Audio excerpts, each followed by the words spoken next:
ठीक है, तो अपना टॉपिक क्या चल रहा था? इससे पहले अपन लोगों ने बहुत सारे टॉपिक जैसे कि रिवर्स वगैरह देख चुके हैं। और इससे पहले हमारा जो टॉपिक था सॉइल का, मैं क्या बता चुका था? इंट्रो बता चुका था। तो सॉइल की कुछ बातें कर लें अपन इंट्रो के बारे में कि सॉइल में इंट्रो में क्या क्या आएगा और कैसे एक मतलब इसका जो फॉर्म होता है वो कैसे होती है। इसके जल्दी से बताओ मुझे, कितने कंपोनेंट बताए थे मैंने? कितने कंपोनेंट बताए थे? कौन कौन? पैतृक सेलें थी। किसी भी सॉइल को बनने के लिए सबसे पहले क्या चाहिए? और फिर कौन सा था? जलवायु, क्लाइमेट बहुत इंपोर्टेंट रोल प्ले करेगा। और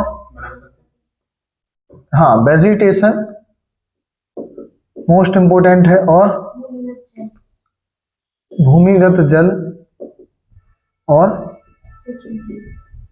और आपका हो जाएगा माइक्रोबैक्टीरिया, सूक्ष्म जीव।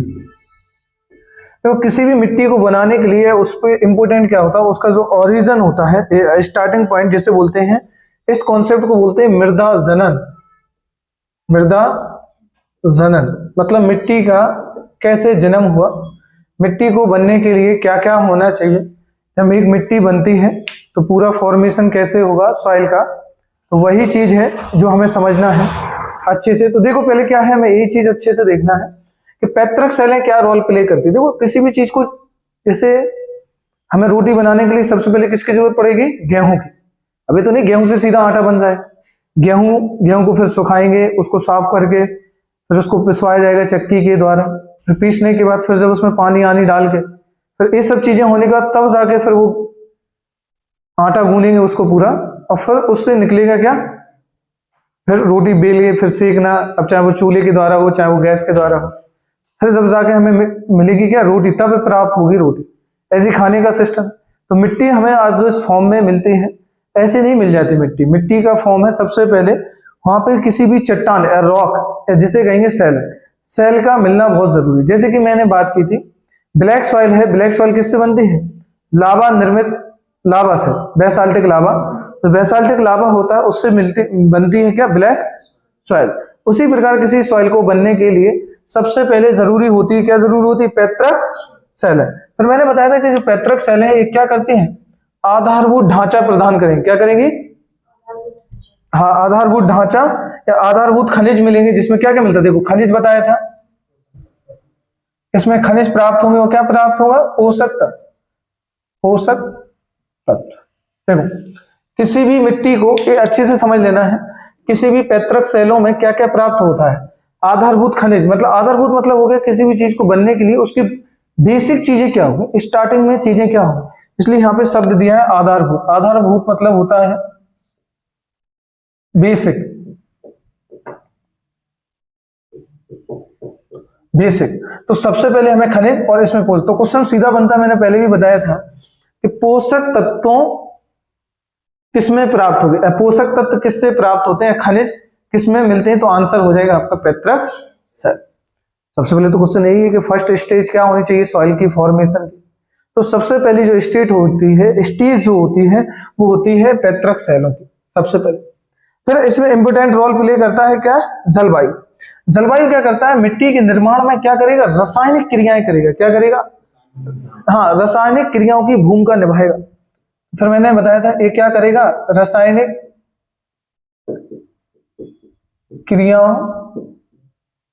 क्रियाओं की भूमिका। मतलब जो भी रासायनिक प्रोसेस होंगे, केमिकल रिएक्शन होंगे, उसमें जलवायु अपना इंपोर्टेंट रोल प्ले करता है फॉर्मेशन ऑफ सॉइल, मिट्टी के बनने में। फिर मैंने कहा था फिर आती है वनस्पति। क्या थी अगली? जब ये पत्तियां, किसी भी पेड़ की पत्तियां गिर करके, जैसे हवा चली, ये सब मौसम जब आता है आपका बसंत का मौसम, उससे पहले पत्तियां गिर जाती हैं। पतझड़ का सीजन आता है जब, तो उससे पहले पत्तियां सब गिर जाती हैं। वो जाके किसमें मिल जाती है? मिट्टी में। और वो मिट्टी में मिलने के बाद फिर क्या होगा? वो काफी दिन तक डली रहेंगी तो वो सड़ गल जाएंगे, और फिर वो क्या देगी? ह्यूमस। उससे क्या बनता है? तो मिट्टी के निर्माण में ह्यूमस की जो कमी आती है, ह्यूमस के जो इंपोर्टेंट रोल प्ले करता है, वो ह्यूमस कहां से मिलता है? वनस्पति के द्वारा। ह्यूमस की मात्रा पूर्ति करता है। ह्यूमस की मात्रा। तो ह्यूमस की मात्रा कौन डिसाइड करेगा? वनस्पति। फिर मैंने बताया था भूमिगत जल, जैसे जब भी मिट्टी के इस सब फॉर्मेशन होंगे, जैसे खनिज तत्व मिल गए, पोषक तत्व मिल गए, रासायनिक क्रियाएं हो रही, ह्यूमस, तो इसमें इंपॉर्टेंट रोल प्ले करेगा आपका भूमिगत जल, जो पानी में, अब 24 घंटे तो मतलब 12 महीने तो पानी बारिश होने नहीं वाली, वो तो केवल होगी किसमें, सीजन में। तो जल की मात्रा कौन पूरी करता है, अंडरग्राउंड वाटर, भूमिगत जल। फिर आता है सूक्ष्म जीव। सूक्ष्म जीव क्या करते हैं, बात समझ में आ रही, ठीक है। तो ये जैविक क्रियाओं को निर्धारित करते हैं, क्या करते हैं, इन सब चीजों को मिला देगा, क्या करेगा, ये करते हैं जैविक क्रियाओं को निर्धारित। तो ये मैंने आपको बताया था कि ये किसी भी मिट्टी को मृदा जनन, मतलब मिट्टी के उत्पत्ति के 5 कारण हैं। फिर इनकी मैंने बात की थी आपके साथ कंपोनेंट की, किसकी बात की थी,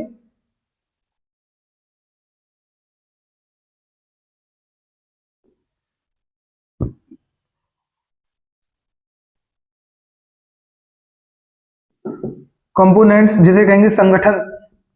किसी भी मिट्टी को बनने के लिए क्या क्या जरूरी है, तो मैंने 4 तत्वों की बात कही थी, किसकी बात कही थी, तो सबसे पहले किसकी बात कही, खनिज, हाँ खनिज पदार्थ, इन्हीं को बोलेंगे,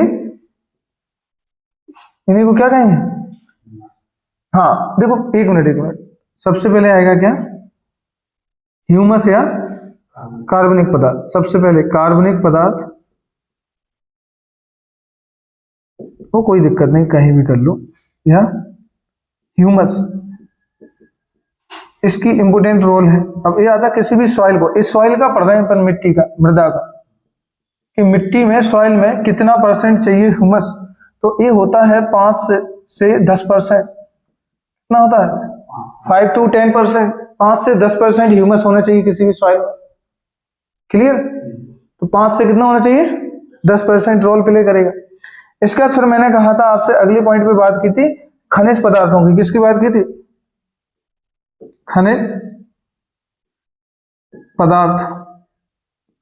खनिज पदार्थ होते हैं 40 से 45%, कितने हो गए, 40 से 45% हो गए किसी खनिज। अब भी मैंने बात की थी कि अगर मैं क्वेश्चन पूछी ह्यूमस किससे, मिट्टी में ह्यूमस की पूर्ति कौन करता है, या ह्यूमस की कमी को पूरा कौन करता है, तो ह्यूमस की कमी को पूरा करती है वनस्पति, कौन करती है, पेड़ पौधे, ये सब पूरा करते हैं। फिर वही मैं पूछूं कि खनिज पदार्थ कितने % चाहिए, तो खनिज पदार्थों की पूर्ति कौन करता है, तो वो करता है पैतृक सेल है, और कितना मिलता है, 40 से 45%।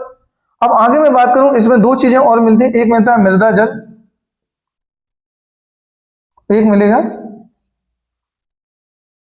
मृदा वायु, और इन दोनों की मात्रा होती है 25-25%। ऐसे करके पूरे मिट्टी का कंपोनेंट जो हो गया वो हो गया 100%। 5 से 10% के बीच में रहता है ह्यूमस, 5 से 10% के बीच में क्या रहेगा, ह्यूमस रहता है। और वही बात करूं खनिज पदार्थों की, कितना रहेगा, 40 से 45%। ये क्वेश्चन हर बार पूछे जा चुके हैं कि ह्यूमस की कमी पूर्ति करने में कौन रोल प्ले करता है, कौन इंपोर्टेंट महत्वपूर्ण भूमिका निभाता है, तो वो निभाता है कौन, वनस्पति। खनिज किससे मिलता है, तो पैतृक सेलों से। क्लियर हो रहा है कि नहीं हो रहा है, मृदा जल 25%, मृदा वायु 25%। तो ये हो गया मिट्टी का संगठन, ये हो गया मिट्टी, मृदा जनन, मिट्टी की उत्पत्ति, इस सॉइल को हो गया। अब हम कुछ और बातें कर लें जो हमें समझना है। फिर मैंने आपको यहाँ पे कुछ और बातें बताई थी मैंने, कि मिट्टी को बांटा गया जो सन स्तर है, रिवीजन करवा रहा, थोड़ा देख लो। हॉरिजॉन्स बोलते, क्या बोलते हैं, हॉरिजॉन, जिसे बोलते हैं प्रोफाइल, क्या बोलेंगे, प्रोफाइल। प्रोफाइल्स कितनी बताई थी, 4 प्रोफाइल होती हैं, ए, बी, सी और डी। किसी भी मिट्टी की प्रोफाइल जो होती है पार्ट, वो 4 होते हैं। और पार्ट ए में मैंने पहले ही बोला था बेटा कि इसमें आपका क्या मिलेगा, ह्यूमस। क्या मिलेगा, ह्यूमस जो प्राप्त मिलता है वो यहीं पे मिलता है पहला। तो ह्यूमस की पूर्ति भी कहां से होगी, यहीं से होती है।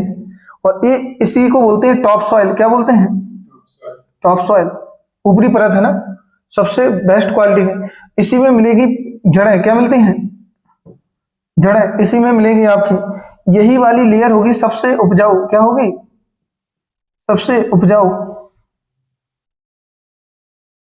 ठीक है। फिर बी वाली को बोलते हैं सब सॉइल, क्या बोलते हैं? इसमें भी जड़ें मिलती हैं, इसमें भी जैविक क्रियाएं होती हैं, यहाँ पे पूरी क्रियाएं होती हैं, जैविक जैविक क्रियाएं, ठीक है। फिर यहाँ सब सॉइल बताया, यहाँ पे भी जड़ें मिलेगी, सबसे उपजाऊ मिलेगी। फिर सी में मैंने आपको बताया था, सी में जो रहेगी, सी में आपका रहता है कैल्शियम कार्बोनेट और सल्फेट, क्या मिलेगा इसमें? कैल्शियम कार्बोनेट और सल्फेट की मात्रा मिलती है इसमें, इसमें दोनों में। तो कैल्शियम कार्बोनेट मिलेगा और क्या मिलेगा? सल्फेट की मात्रा मिलती है। फिर मैंने कहा डी में बड़े बड़े पत्थर आ जाते हैं यहाँ पे, तो यहाँ भी कोई जड़ें, कोई भी जैविक क्रिया है यहाँ पे नहीं मिलती है, क्या डी में क्या होता है? क्योंकि, ठीक है, तो यहाँ पे क्या लिखोगे? न कोई जैविक क्रिया और न कोई, क्या मिलेगा? न कोई जैविक क्रिया मिलेगी, न कोई पौधों की जड़ें यहाँ पे नहीं प्राप्त होंगी। देखो ये आपको अच्छे से समझ लेना है। आज अपन यही मैं रिवीजन करा रहा हूं, जो अपन यहाँ बात कर रहे हैं, इनके क्वेश्चन बहुत आते हैं, प्री मेंस के हिसाब से, दोनों के हिसाब से है ये आपका टॉपिक। पहले मिट्टी को जाना कि उसका बनने का प्रोसेस, फिर कंपोनेंट क्या क्या उसमें घटक संघटक पाए जाते हैं, फिर हमने जाना कि टॉप सॉइल जो होती है वो कहाँ, किस लेयर में क्या क्या मिलता है। फिर मैंने आपसे बात कही थी, मिट्टी होती है दो टाइप की। मिट्टी कैसे है? मिट्टी की अगर मैं बात करूं, बनने के दो तरीके होते हैं, बनने का प्रोसेस। एक होती है मिट्टी, जैसे सॉइल की मैं बात करूं, मृदा की, तो एक होती है अम्लीय, कैसे होती है? और एक होती है बेटा आपकी क्षारीय, एक होगी अम्लीय और एक होगी क्षारीय। अब बात आती है अम्लीय क्षारीय को हम कैसे निकालेंगे। तो एक होता है, इसका क्या होता है, इसे जल्दी बताओ, पीएच स्केल। इसका नापने का यंत्र होता है पीएच स्केल, जो बताता है मिट्टी में अम्लता कितनी होगी, मिट्टी में क्षारीयता कितनी होगी, और वो पता किससे चलता है? पीएच स्केल से। अब देखो कैसा होता है, उसमें काउंटिंग होती है 1 से 14 तक। कहां से? 1 से 14 तक। 2 3 4 5 6 7 8 9 10 11 12 13 और 14। जो मिट्टी की, जिस मिट्टी का पीएच मान 7 रहेगा, वो मिट्टी कैसे रहेगी? अम्लीय है। और जिसका 7 से ऊपर जाएगा वो कैसे रहेगी? क्षारीय। और जिसकी 7 रहती है वो मिट्टी होती है न्यूट्रल, मतलब उदासीन। कैसी होती है? उदासीन। जिस मिट्टी का पीएच मान 1 से 7 के बीच में होता है, क्लियर हो गई बात? क्या रहेगा? अम्लीय है, कि वो एल्कलाइन होगी। कैसी होगी? एल्कलाइन होगी। और जिसकी क्षारीय होगी वो एसिडिक होगी। कैसी होगी? एसिडिक होगी, ठीक है। हाँ, नहीं नहीं नहीं नहीं, सुनो, एसिडिक इसको बोलते, यहाँ देखो, अरे उल्टा बोल दे, एल्कलाइन एक है, उल्टा बता दिया, क्या बता दिया तुम लोग, सो यार कंफ्यूज करवा देते बीच में। देखो एक मिनट रुको, अम्लीय को बोलेंगे एसिडिक, क्या बोलते हैं? लिखे दे रहा, कंफ्यूज खत्म, एसिडिक, ठीक है। और इसे बोलते हैं एल्कलाइन, एल्कलाइन, ठीक है। इंग्लिश में, हिंदी इंग्लिश याद रखना। अब थोड़ा बात समझो कि किसी भी मिट्टी की अम्लता जानने के लिए कैसे बताएं कि ये मिट्टी अम्लीय होगी। तो मैं पहले ही बोला था, आप लोगों को पढ़ाया भी था। ये लिख लिया, ये लिख गया, ये लिख लो, थोड़ा सा ही लिख लो, इसको जल्दी बना लो। बना है ना सबको? तुम्हें रब कर दे रहा हूं, ये रब कर दूं, देखो थोड़ा ये आप यहां समझिए कि अम्लता बताने के लिए उसमें क्या होगी? हाइड्रोजन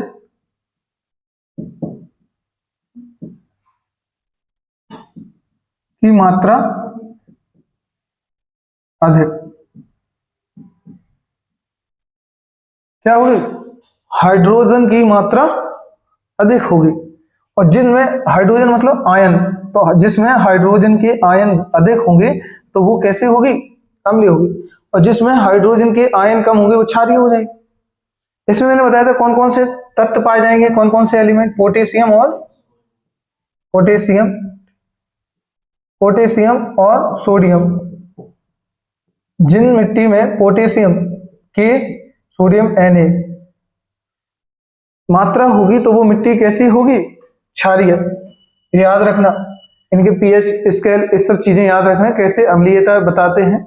वही पूछता है मिट्टी की अम्लीयता किस तत्व के बेस पर डिसाइड होती है, कि किस एलिमेंट के आधार पर ये हम तय करते हैं कि ये मिट्टी अम्लीय है या क्षारीय। तो हाइड्रोजन आयनों की संख्या, आयनों की मात्रा अधिक है तो वो मिट्टी कैसी होगी, अम्लीय होगी। और हाइड्रोजन इनकी मात्रा कैसी है, कम है तो कैसी होगी, क्षारीय होगी।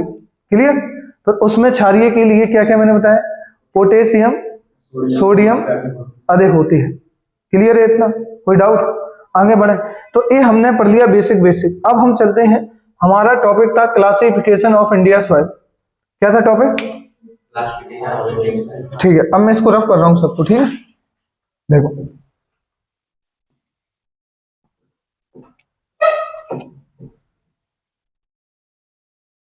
हमने जो पढ़ा वो अभी जाना कि मिट्टी में क्या क्या तत्व पाए जाते हैं, क्या क्या मिलता है। अब हम अगला देखने वाले हैं क्लासिफिकेशन ऑफ इंडियन सॉइल। अब जो बात ये आती है कि इतना बड़ा देश है, उसकी मिट्टी को बांटना है, कुछ कंपोनेंट होंगे बांटने के, कुछ तरीके। ये तो हमने तरीके देख ली मिट्टी में क्या क्या मिलता है, तो किस बेस पे मिट्टी को बांटा होगा। अब बांटने के लिए तो नहीं, डिसाइड करने के लिए क्षेत्रों को खुद बांट दिया होगा, कोई इसके लिए एक अथॉरिटी होगी। अथॉरिटी मतलब कोई एक संस्था होगी कि नहीं होगी। तो इसके लिए एक संस्था है, क्या है, एक संस्था है। तो उस संस्था का नाम लिखिए, भारतीय कृषि अनुसंधान परिषद। क्या है, भारतीय कृषि अनुसंधान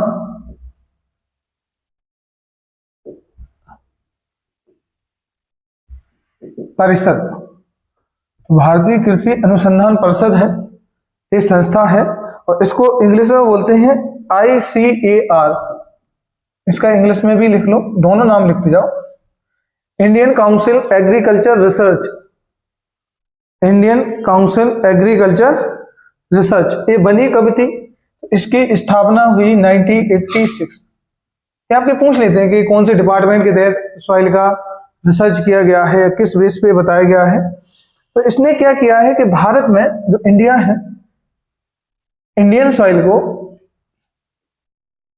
मतलब भारतीय मृदा को 8 भागों में बांटा। कितने भागों में, मतलब पूरे इंडिया को जो बांटा है वो कितने पार्टों में, 8 भागों में इतने बांटा है।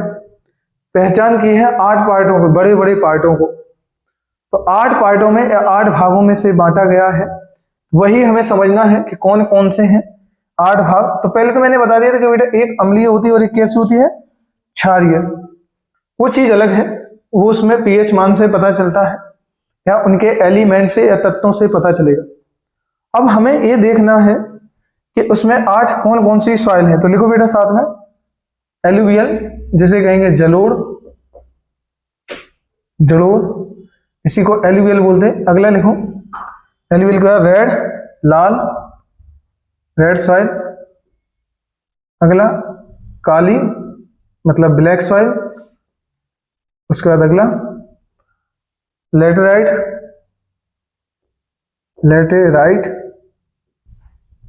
उसके बाद अगला लिखो, लेटेराइट के बाद पर्वतीय, जो पर्वतों पे पाई जाएगी, पर्वतीय मृदा। उसके बाद अगला पर्वतीय के बाद लिखना पीठ,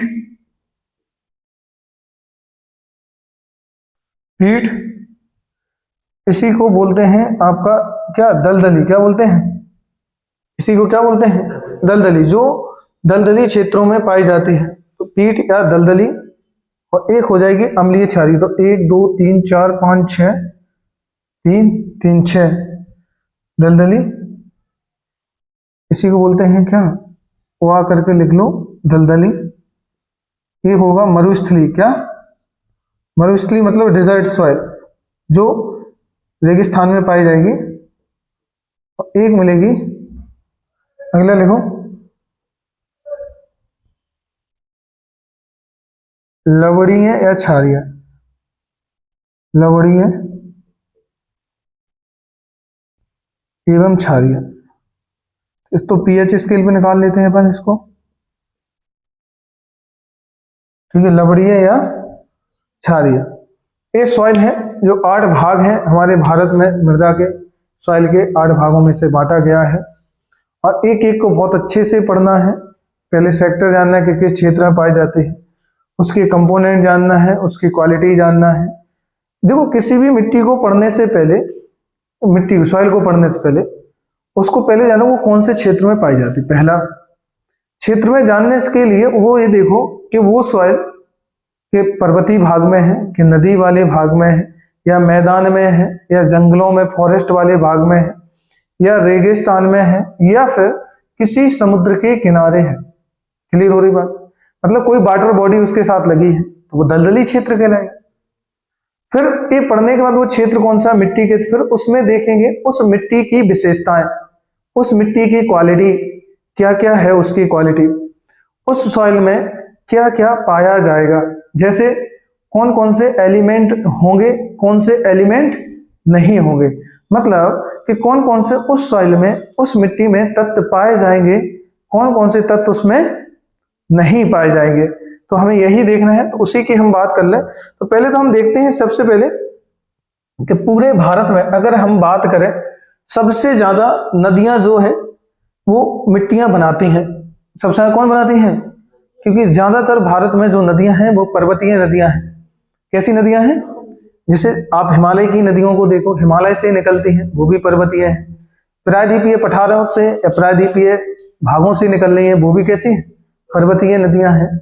तो ये सारी की सारी नदियां अपने साथ कंकड़, पत्थर, मिट्टी, गाद, ये सब अपने साथ बहुत भारी मात्रा में लाती हैं। अब जब ये अपने साथ भारी मात्रा में ये सब चीजें लाते हैं तो एक साथ एक जगह पे छोड़ देती हैं। क्लियर हुई बात? तो इनसे बनते हैं बड़े बड़े मैदान। क्या बनते हैं? मैदान। तो ज्यादातर नदियां जो मिट्टियां लाती हैं, नदियों द्वारा लाया जाता है, उनको बोलते हैं एलुवियल सॉइल या जलोढ़ मृदा। तो भारत में सबसे ज्यादा जो पाई जाती है तो वो पाई जाती है नदियों द्वारा बहा करके लाई गई मिट्टी, और उस सॉइल को बोलते हैं जलोढ़ मृदा। क्या बोलते हैं? हाँ, सबसे उपजाऊ जो होती है, क्योंकि नदी है, बार बार उसको क्या करेगी, पूरा का पूरा एक साइकिल चलेगा ना, मिट्टी बार बार न्यू मतलब पुरानी नई, पुरानी नई, ये सिस्टम चलता रहता है और बहुत ज्यादा वो कंटिन्यू फॉर्म में रहती है और उसे नमी भी बनी रहती है उसके साथ, क्योंकि नदी रहेगी साथ में, पानी की कोई दिक्कत नहीं है, तो उसके साथ नमी, आर्द्रता कंटिन्यू बनी रहती है। और जो कंकड़ पत्थर वो अपने साथ लाई, वो उस मिट्टी में क्या कर देता है, एक तो मैंने कहा कि पैतृक शैलें चाहिए किसी भी मिट्टी को, तो उसके साथ कंकड़ पत्थर आ रहे हैं तो वो खनिज और पोषक तत्वों की पूर्ति कर देता है। भूमिगत जल मिल ही गया है, भूमिगत जल उसको प्राप्त हो ही गया है। अब जब लाती तो आसपास पूरे क्षेत्रों में ह्यूमस आराम से उसे प्राप्त, क्योंकि पत्ते पत्तियां बहुत सारी चीजें आती हैं उसके साथ, तो बहा करके लाती हैं और एक जगह जब वो इकट्ठी होती है तो ये सब चीजों से आराम से मिल जाती है। तो इन मिट्टियों में कह सकते हैं सबसे उपजाऊ वाली मिट्टी मानी जाती है। तो यही हमें कहना है। तो लिखो, अभी हम इसमें यही बात कर लें कि अगर मैं जलोढ़ की बात करूं तो पूरे भारत में जलोढ़ सबसे बड़े भाग पे पाई जाती है और पूरे इंडिया के ये 43.3% भाग पर, कितने पार्ट? 0.3% पूरे टोटल इंडिया में। अगर मैं बात करूं टोटल ये इंडिया का मैप है, इसके 43.3% भाग पर ये सॉइल पाई जाती है। देख रहे? तो क्वेश्चन आएगा भारत में सबसे ज्यादा कौन सी सॉइल पाई जाती है, तो आंसर क्या होगा? एलुवियल सॉइल या जलोढ़ मृदा। क्वेश्चन पूछेगा जलोढ़ मृदा बनती कैसे है, आंसर दे दोगे कि नदियों के द्वारा बहा करके ये मिट्टी। बिल्कुल क्लियर हो जाएगा, रटना कुछ नहीं। अभी एक एक को डिटेल से पढ़ेंगे, अभी वो सुनते जाओ। अगला लिखो, इसके बाद जलोढ़ सेकंड नंबर पे आएगी लाल, रेड सॉइल सेकंड पे कौन सी आएगी, और ये पाई जाती है पूरी इंडिया में 18 दशमलव लिखो 6%। किस पर? ये होगी फर्स्ट पे, ये होगी सेकंड पे।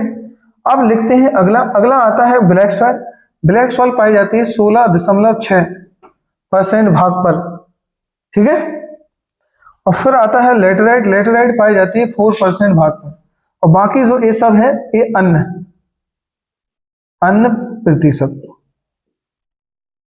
तो क्वेश्चन इन चार का आता है, और क्वेश्चन आता है बेटा ये हो गई आपका नंबर 1, ये नंबर 2, ये नंबर 3, ये नंबर 4। इनका एक क्रम याद रखना 1 2 3 4, क्योंकि इनका पूछ लेता है कि भारत में सबसे ज्यादा कौन सी सॉइल है जो पाई जाती है, कौन सा सबसे ज्यादा कवर करता है भारत को। तो आंसर क्या होगा? जरूर एलुवियल सॉइल।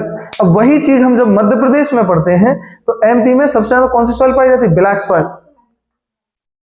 समझ में आ रही बात? हर एक जगह के हिसाब से क्वेश्चन चेंज हो जाएगा, इंडिया के हिसाब से अलग है, क्योंकि इंडिया में ज्यादातर नदियां कैसी हैं? अपने साथ लाती हैं कंकड़ पत्थर बहा के, तो उसी को बोलते हैं पर्वतीय नदियां हैं ज्यादातर, तो उन्हीं से जो मिट्टी का फॉर्मेशन होता है उसको बोलते हैं एलुवियल सॉइल या फिर जलोढ़ मृदा, जलोढ़ मृदा। तो ये होगी फर्स्ट पे। फिर सेकंड पे कौन सा है? रेड। थर्ड पे कौन सा है? ब्लैक। फोर्थ पे कौन सा है? लेटेराइट। क्लियर हो रही बात कि नहीं हो रही? चलो अब हम ये बढ़ने से पहले ये हम अपने मैप भर लें कि किस पार्ट में कौन सी सॉइल पाई जाती है और किस पार्ट में कौन सी सॉइल पाई जाती है। सबसे पहले मैंने बेटा अभी आपसे बात की थी, अभी आपसे यही बात कर रहा था मैं कि सबसे ज्यादा कौन सी सॉइल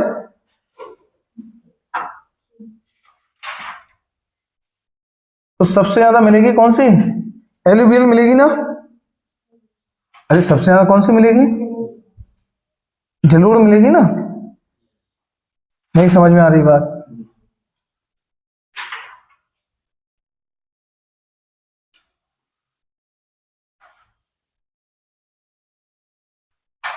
ये है, इतने क्षेत्र में मिलेगी कौन सी सॉइल?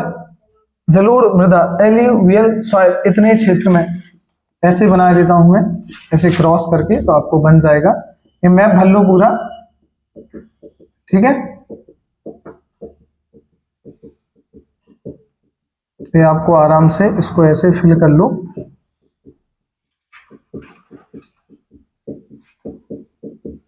इस वाले पार्ट में पाई जाएगी, क्योंकि यहाँ पे देखो ज्यादातर बेटा आपको कौन सी नदी मिलेगी? गंगा यमुना मिलेगी। कौन सी मिलेगी? गंगा यमुना। और यहाँ आ जाती ब्रह्मपुत्र, तो ये पूरी बंगाल की खाड़ी कहाँ चली जाएगी? नीचे क्या आ जाएगी? बंगाल की खाड़ी आ जाएगी ना, ये पूरा क्षेत्र। तो इस क्षेत्र में मिलती है कौन सी? एलुवियल सॉइल या जलोढ़ मृदा। तो यहाँ लिख लो, मैंने जो एक क्रॉस बनाया किसको शो कर रहा है? जलोढ़ मृदा को। किसको शो कर रहा है? जलोढ़ मृदा को। क्लियर? क्लियर हो रही बात कि नहीं हो रही? अब करते हैं हम कुछ और बातें। ये होगी जलोढ़ मृदा, इसके ऊपर वाले भाग में जो यहाँ पे मिलेगी, यहाँ पे, तो ये वाली मृदा ऐसे, अब कुछ भी इंडिकेशन बना लो समझने के लिए। तो ये मिलेगी, ये कौन सा क्षेत्र जल्दी बताओ? पर्वतों का। तो कौन सी मिट्टी मिलेगी? पर्वतीय, माउंटेन सॉइल। कौन सी मिलेगी? नहीं समझ में आ रही बात? तो यहाँ पे कौन सी सॉइल मिलेगी? लिख लो। तो यहाँ पे मिलेगी, जो गोला बनाए वो हो जाएगा पर्वतीय मृदा। पहले डायग्राम बहुत अच्छे से बना लो, डायग्राम अच्छा बन गया चीजें क्लियर हो जाएंगे। क्लियर हो रहा कि नहीं हो रहा है? अब देखते हैं, हम अपन आगे बढ़ते हैं, कुछ चीजों को और समझते हैं। ये आप देखो, ये मैंने बनाया इस प्रकार से, आप बना लो, यहाँ ऐसी लाइन खींच लो। अब यहाँ बताओ जल्दी से, कौन बताएगा कौन सा स्टेट आएगा? यहाँ बोलो, कौन सा स्टेट आएगा? राजस्थान। जब यहाँ राजस्थान है तो मैं ऐसे जो बनाया है मैंने ये वाला, ये कहलाएगा आपका मरुस्थलीय। कौन सा मिलेगी? मरुस्थलीय सॉइल मृदा, ठीक है। यहाँ पे कौन सी मिलेगी? Desert soil. तो इस वाले पार्ट में जो आपको मिल रही है वो कौन सी मिलेगी? डिजर्ट सॉइल या मरुस्थलीय मृदा। क्लियर हो रहा कि नहीं हो रहा है? इतना क्लियर है कि नहीं है? अब कर चलते हैं, हम कुछ और बातें कर ले हैं।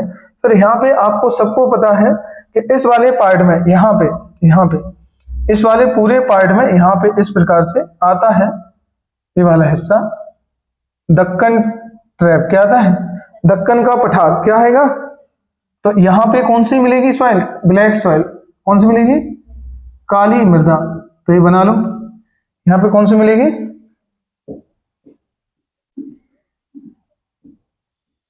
Black soil. यहाँ पे आप ऐसे बना लो इसको, ये वाली आपकी मिलेगी ब्लैक सॉइल, ठीक है।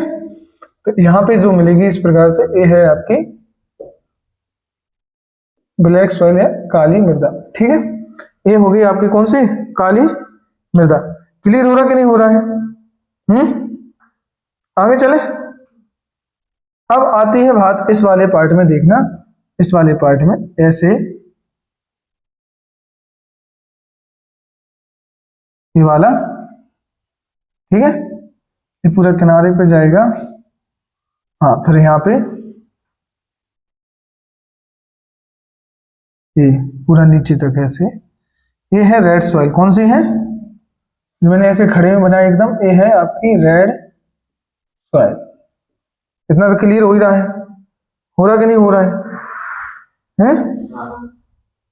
अब देखो यहाँ पे एक नदी आती है, आपको पता है कौन सी आती है, ब्रह्मपुत्रा। वो भी मैदान बनाएगी कि नहीं बनाएगी? यहाँ भी मिलेगी आपकी कौन सी सॉइल, जलोढ़। जहां जहां जो मिल रहा है तो वो तो बना ही देंगे ऐसे। ठीक है, इसके बाद फिर देखते हैं अपन कुछ और पॉइंटों पे बात कर ले। यहाँ भी रेड सॉइल मिलेगी ऐसे, ये बना लो रेड ऐसे, बस यहाँ पे हो गया। अब इनके बगल से मैंने कहा दलदली मिलेगी, कौन सी, जिसे कहेंगे, एक मिनट सॉरी, दलदली नहीं, इस वाले पार्ट में यहाँ पे ये पूरा किनारे वाला क्षेत्र, ये वाला पश्चिमी घाट और पूर्वी घाट, ये पूरा देखो ये वाला ऐसे, इस वाले पार्ट में मिलेगी आपको ये पूरे किनारे पे ये वाले, इसे कहेंगे लैटेराइट। क्या बोलेंगे? Laterite soil. क्या बोलेंगे? Laterite soil. तो यहां लिख लो, ये दोनों पूर्वी पश्चिमी किनारे पे कौन सी मिलेगी, ये वाली मिलेगी यहाँ पे लैटेराइट, लैटेराइट मृदा। ठीक है, क्लियर हो रहा? और ये सबसे ज्यादा वर्षा प्राप्त करती है, क्या करती है, सबसे अधिक वर्षा प्राप्त करती है लैटेराइट, क्योंकि यहाँ देखो सबसे ज्यादा वर्षा कहाँ आएगी। हाँ, तो क्लियर हो रहा है कि नहीं हो रहा है? तो पहले तो आप ये समझ लो कि कौन से पार्ट में कौन सी सॉइल पाई जाएगी। समझ में आ रही मेरी बात कि नहीं आ रही, मैं क्या बोल रहा हूं? कौन से पार्ट में कौन सी पाई जाएगी? क्लियर हो गया? यहाँ पे कौन सी, यहाँ पे कौन सी, इस राजस्थान में कौन सी, इस बीच में क्या मिल रही, यहाँ किनारे, इन किनारों पे कौन सी। तो क्वेश्चन ये पूछेगा पश्चिमी और पूर्वी घाटों पर कौन सी सॉइल या कौन सी मृदा पाई जाती है, तो आपको यही बताना है कि किस प्रकार की सॉइल पाई जाती है। कोई डाउट किसी का? ठीक है,